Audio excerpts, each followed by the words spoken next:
अस्सलाम वालेकुम, कैसे हैं आप सब जी। बहुत दिनों के बाद मैं अपने कमरे में आपके साथ बात करने आई हूँ। वैसे तो मैं करती रहती हूँ, लेकिन दिल चाह रहा होता है कभी। एक्चुअली गर्मी इतनी है बाहर, लाउंज में ज़रा बैठने के लिए 3-4 घंटे एसी चलाना पड़ता है। अब ये भी याद रखना होगा कि कहाँ कितनी कैसे बिजली खर्च होगी, ज़ाया तो नहीं होगी। फिर कमरों में ही होते हैं ज़्यादातर, ज़ाहिर दोपहर के टाइम अगर हैं तो। लेकिन ये कि अब एक कमरे में एसी चलाए तो दूसरे में बंद रखना है, तीसरे में नहीं चलाना, तो थोड़ा सा बैलेंस रखना पड़ेगा। अब तो मैं देख रही हूँ लोग पंखे का भी बेचारे हिसाब रख रहे हैं कि कैसे चलाना है और कितना चलाना है, और बस सिर्फ फ्रिज ही चल रहा होता है। बेचारे मिसेस एथनी का तो बस लंबा ही बिल आ रहा है, हालांकि कोई एसी नहीं लगे हुए। तो खैर ये तो हम सबका कॉमन दुख है, लेकिन इसका ख्याल रखना पड़ेगा। देखिए, कमरे की तरतीब का बड़ा मजा आता है। मैं कभी, वैसे तो खैर मेरा कमरा तरतीब में ही होता है, हमेशा से था, लेकिन आप जब कभी फारिग हों, अपनी चीज़ों को दोबारा से देखें। अब मैं बैठी बैठी सोच रही थी मैं इसको चेंज कर दूंगी। ये बच्चों की चीज़ें रखी होती ना अपने, नवासों की, ये पम ने दिया है, ये हादी ने दिया है, ये इन सब बच्चों ने मुझे अवार्ड दिया था बेस्ट ग्रैंड माँ इन द वर्ल्ड। तो पता नहीं क्या, हालांकि वो तो नहीं देख रहे, पर मुझे अच्छा लगता है कि मैं बच्चों की चीज़ें सामने रखूँ। या फिर बच्चों ने सुपर मॉम दिया हुआ है, तो मैंने कल ये सोचा कि भाई मैंने ये बहुत ज़्यादा कुछ फैलावा किया है, मुझे चीज़ों की तरतीब अच्छी लगती है, कमरा मेरा सजा हुआ। और मैं अब से नहीं, बचपन से मेरी ये आदत थी। आपने कई दफ़ा देखा होगा, अस्मा कहती थी कि उनका कमरा एक पैराडाइज था। बस जो भी बचपन में हमारे पास चीज़ें होती, मैं तरतीब से बहुत रखती थी। पता नहीं कहाँ से अम्मी जैसे तरतीब वाली थी, अब्बा बहुत फैलाते थे। लेकिन मुझे था शुरू से, जब हम सब बहन भाई एक साथ एक कमरे में रहते थे, तो सबको अलमारियाँ मिली हुई थी। मेरी अलमारी यूँ सजी होती थी, उसमें गुड़ियाँ सेट होती थी। मेरी गुड़ियाँ रोज़ कपड़े बदलती थी, उनका छोटा सा एक जो सोफ़ा सेट होता था मेरे खिलौनों में, और उनके कपड़े में बैठ के सीती थी, फिर उनके बेड कवर चेंज करती थी। तो ये तरतीब आपके अंदर होती है या नहीं होती है। अब तो अस्मा में भी है, बचपन में मेरी चीज़ें तोड़ फोड़ देती थी, लेकिन बाजी में कुछ चीज़ों में है। हाँ, सुबुल में था, लेकिन सुबुल सफाई बहुत करती थी, झाड़ पोंछ, उसको मिट्टी डस्टिंग का बहुत वो था।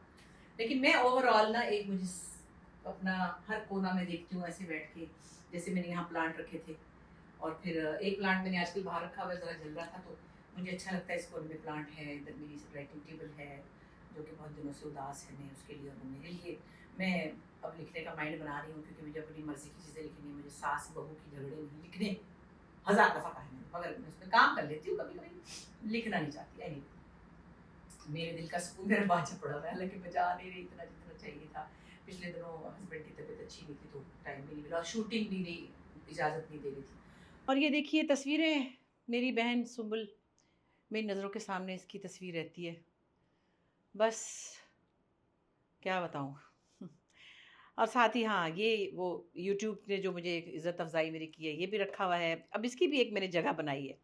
अच्छा, इस तरह ये देखिए मेरा बिजली वाला, ये जब हुआ था ना हिट, तो हमने पीटीवी अवार्ड्स में किसी में एक स्टेज पे किया था। एक बड़े यंग से आर्टिस्ट थे, बड़े टैलेंटेड, बड़ा उनका अचानक इंतकाल हो गया था। उनका नाम था रज़ाक राजू। तो वो मेरे साथ इसको स्टेज पर कर रहे थे। अचानक वो चले गए थे, बड़े हिट हो गए थे उसके बाद। बस अल्लाह की मर्ज़ी है किसको कब बुला लें।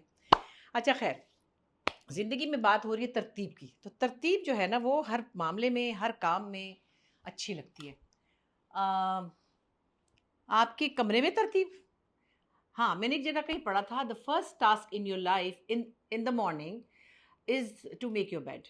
यानी आपने जब उठते ही अपना बेड बनाया है, तो इसका मतलब आपने फर्स्ट टास्क पूरा किया, फिर आपने सोचा क्या करना है। पता नहीं, ये चीज़ मेरे अंदर थी हमेशा से।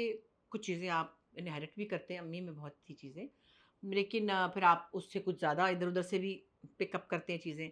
तो मुझे भी हमेशा से था, मैं तो बल्कि बता रही हूँ, होटल में भी होती थी ना, तो मैं जब ठहरती हूँ, तो जब चेकआउट होती हूँ तो बेड बना के जाती हूँ। ये जैसे मेरा ये बेड बना हुआ है, मैंने सब मुलाज़मीन को भी दिखाया हुआ है, ये दिखाएँ ज़रा। मैं बेड स्प्रेड बनवाती हूँ, मुझे बड़ा अच्छा लगता है मैचिंग बेड स्प्रेड अपनी पसंद के बनवाना, फिर ऑर्डर पे भी मंगवाती हूँ। और फिर मैंने सबको, पहले लड़कियाँ भी होती थी, उनको भी सिखाया हुआ है, अभी भी मैंने मिस एंथनी को भी सब बताया हुआ है कि मेरा बेड बनाओ। जिस दिन की छुट्टी होती है मैं बेड बनाती हूँ खुद। और ये मेरा फर्नीचर, बल्कि मुझे कई लोगों ने कहा आप अपना बेड दिखाएँ, ऐसा तो कोई ख़ास नहीं है, लेकिन ये काफ़ी पुराना है, 20-22 साल पहले मैंने एक बड़ा ब्रांडेड फर्नीचर शॉप है, मैं उनकी प्रमोशन नहीं कर रही, हाँ, क्योंकि उन्होंने पैसे लिए थे मुझसे। तो उनका ये मेरा पूरा बेड सेट है, इसको मोरक्कन बेड कहते हैं। और मेरा मोस्टली फर्नीचर उन्हीं का है, क्योंकि मुझे एथनिक फर्नीचर अच्छा लगता है, अपने कल्चर से करीब। और चूँकि पहले जब मैं रहती थी एक अपार्टमेंट, वो इससे भी बड़ा था, उससे पहले मैं एक बंगले में थी, वो और बड़ा बेडरूम था।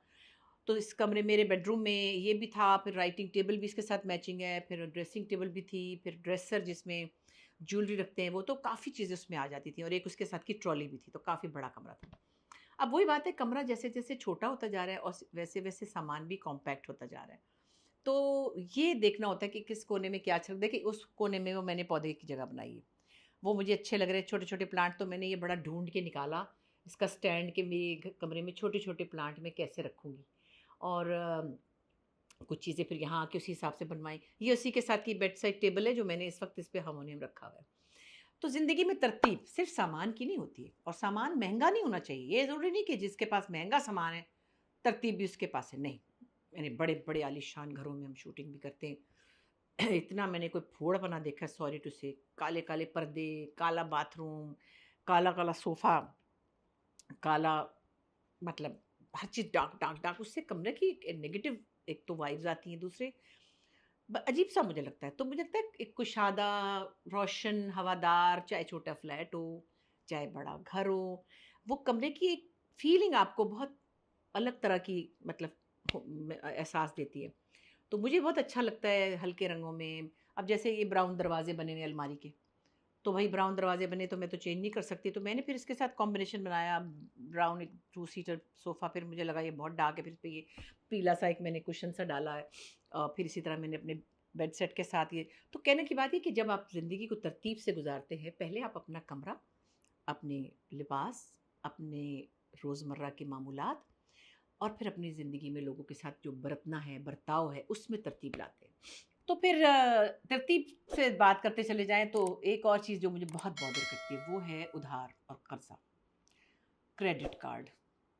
इतनी बड़ी लानत है क्रेडिट कार्ड कि मैं आपको बता नहीं सकती। मैं बाहर के मुल्कों में देखती हूँ, क्योंकि वहाँ के सिस्टम में है, मजबूरी है। मैं नहीं बनाती थी, मैं 40 साल से सफ़र कर रही हूँ, मैं नहीं बनाती थी क्रेडिट कार्ड। मुझे कुछ लोगों ने कहा कि आपका क्रेडिट, मैंने कहा किस लिए? मैंने कौन-सा कर्ज़ा लेना है? कभी ज़िंदगी में कर्ज़ा नहीं लिया, अल्हम्दुलिल्लाह रब्बिल आलमीन। एक जगह ऐसी आई थी जहाँ हम लोग अमेरिका माइग्रेट हो गए थे, कोई 82 की बात है, और फिर वापस आए तो हमारे पास फंड्स कम हो गए थे, हमने फिर फैसला किया हमने नहीं रहना। तो किसी से मैंने ऐसे पूछा कि मैं कुछ अरसे के लिए लोन, उन्होंने कहा कि मेरे पास पैसे बिज़नेस में लगे हुए हैं। अब उन्होंने सच कहा या गलत कहा, झूठ कहा, मुझे नहीं पता।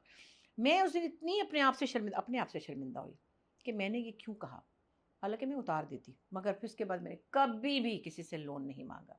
मैं अपने ही मीन्स में रहती हूँ। मेरे पास जितने पैसे होते हैं, मैं इतने का घर ले लेती हूँ, उतने की के कपड़े ले लेती हूँ, उतने की का बाजा ले लूँगी, जितने होंगे।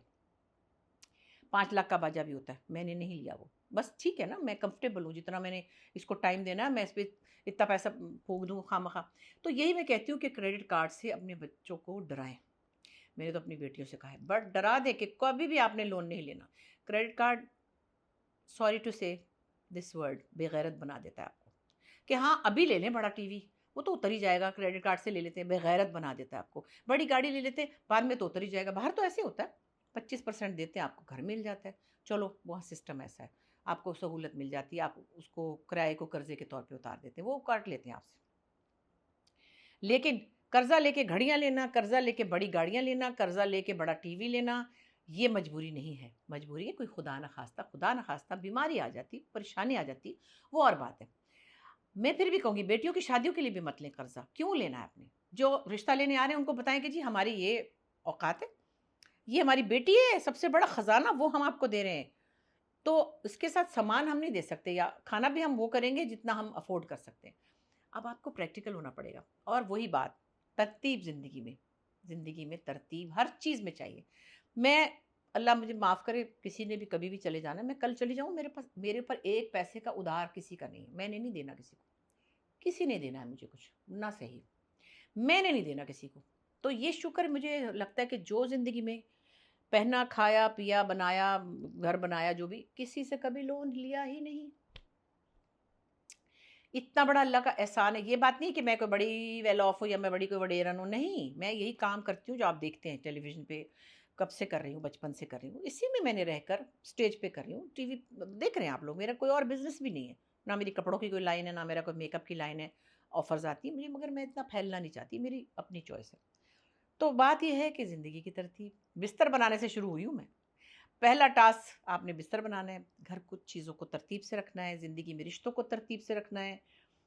हाँ, नाकामी हुई है कहीं, तो अब ये किसका कसूर है मुझे नहीं पता, कोशिश तो बहुत की, इतना वक़्त जो गुज़रा है, उसमें कोशिश ही चल रही होगी ना, वरना तो मजबूरी नहीं थी किसी तरह की भी। तो ठीक है, ज़िंदगी में किस्मत में भी तो कुछ चीज़ें होती हैं, हर चीज़ आपकी तरतीब से चलती भी नहीं है, कुछ तरतीब ऊपर होती है, वो उनको पता होती है, अल्लाह ताला को। खैर, आज आपसे यही बात है, लेकिन सारी बातें एक तरफ, मेरी शदीद आपसे एक फ़रमाइश है, वो ये कि आपने उधार नहीं लेना जब तक बहुत जान के ला लेना पड़े, और क्रेडिट कार्ड से नफ़रत करनी है। मुझे इतना ज़हर लगता है क्रेडिट कार्ड कि मैं बता नहीं सकती। मैंने बहुत देर में बनाया, वो भी मजबूरन, क्योंकि वहाँ इंटरनली जब आप अमेरिका में ट्रैवल करते हैं, हर बक्से के वो पैसे लेते हैं। जो मुझे छोड़ने जा रहा था उसको क्रेडिट कार्ड यूज़ करना पड़ता था। क्यों? कि वो लोग कैश नहीं लेते। मैं कहती थी पैसे, उन्होंने कहा नहीं। फिर मुझे बनाना पड़ा, और मेरी क्रेडिट हिस्ट्री इतनी कोई आला है कनाडा में कि मैं तो उस वक़्त पता नहीं कितने लाखों ले सकती हूँ। नहीं, मुझे नहीं चाहिए। वो इसलिए कि मैंने वहाँ पे जो खर्चा करती हूँ, जाती हूँ बच्चों के साथ इधर-उधर खाया-पिया। फ़ौरन के मैंने लिख के दिया हुआ है कि मेरी 10 तारीख को पैसे कट जाएँगे। तो मेरे पर कोई लोन नहीं होता, तो मेरा तो वहाँ पे जो बड़ा आला दर्जा है मुझे क्या फ़र्क पड़ता है उससे। खैर, एनीवे, तो ज़िंदगी की तरतीब से गुज़ारिए, सब चीज़ों में तरतीब अच्छी रहती है, आपके अपने लिए भी, दूसरों के लिए भी।